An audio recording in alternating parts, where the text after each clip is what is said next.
অভিমানী মনে একটি কমেন্ট করেছেন, ভাইয়া মেয়েরা যদি ডিভোর্স দেয় তাহলে কি দেড়মোহরের টাকা মেয়েরা দিবে?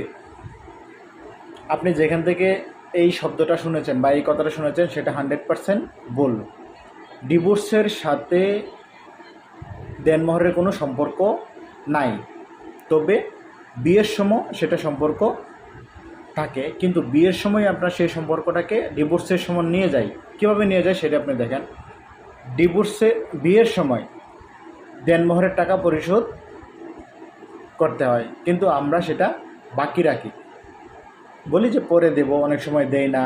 কিন্তু যখন আপনাদের মধ্যে ঝামেলা সৃষ্টি হয়, মানে স্বামী স্ত্রীর মধ্যে ঝামেলা সৃষ্টি হয়, তখনই দেনমোহরের বিষয়টা সামনে আসে। তখন আমরা কি করি, দেনমোহর দিতে চাই না, যে মেয়েরা ডিভোর্স দিলে দেনমোহর দিতে হয় না। আসলে যেদিন আপনি বিয়ে করছেন সেদিনই আপনার উপর দেনমোহর দেওয়াটা ফরজ হয়ে গেছে, সেটা ফরজ, আপনাকে দিতেই হবে এবং এটা আপনার উপর ঋণ, পরিশোধ করতে হবে, মাস্ট বি। সে ডিভোর্স ছেলে দেয় আর মেয়ে দেয়, যেই দেখ না কেন, আপনাকে মানে স্বামী স্ত্রীকে দেনমোহরের টাকা পরিশোধ করতে বাধ্য। স্ত্রী কখনো স্বামীকে দেনমোহরের টাকা দেয় না। আশা করি উত্তরটি পেয়েছেন।